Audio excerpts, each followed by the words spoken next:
मेरे आसपास ये वृक्ष, ये पौधे, ये पुष्प देख रहे हैं आप? है ना सुंदर?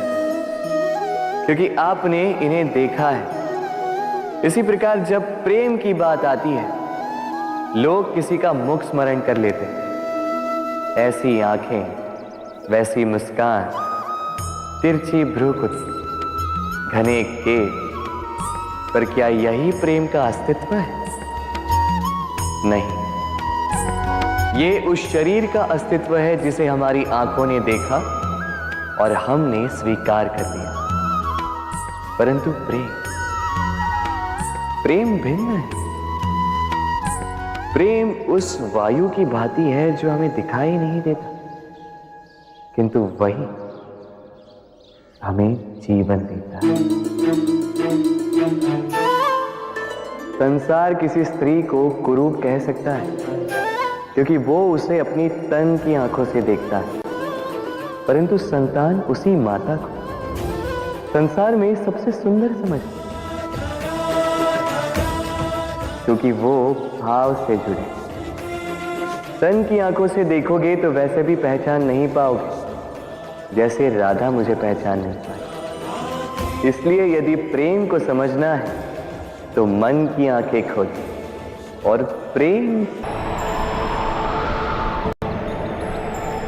जब भी प्रेम की बात आती है, हम सबसे पहले मन में एक नायक और एक नायिका का चित्रण कर लेते हैं। क्यों? आपके साथ भी यही होता है ना? पर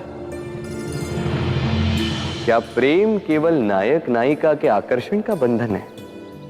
नहीं, प्रेम तो परिवार से हो सकता है, माता पिता भाई बहन से हो सकता है, सखा मित्रों से हो सकता है, देश और जन्मभूमि के लिए हो सकता है, मानवता के लिए हो सकता है, किसी कला के लिए हो सकता है, इस प्रकृति के लिए हो सकता है। पर प्रेम कभी उस पन्ने पर लिखा ही नहीं जा सकता जिस पर पहले ही बहुत कुछ लिखा हो। जैसे एक भरी मटकी में और पानी आ ही नहीं सकता। तो यदि प्रेम को पाना है तो मन को खाली करना होगा, अपनी इच्छाएं, अपना सुख सब त्याग कर समर्पण करना होगा। प्रेम विधाता की सबसे सुंदर कृति, परंतु हर कृति को संभालना पड़ता है। अब इसी मूर्ति को देख लीजिए। जब कलाकार ने इसे रचा तब ये बहुत सुंदर थी, परंतु इसके पश्चात इसे संभाला नहीं गया। इसके स्वामी ने इसके देखभाल का कर्तव्य ठीक से नहीं निभाया और अब ये मूर्ति असुंदर लगने लगी। इसी प्रकार केवल कह देने से प्रेम नहीं हो जाता।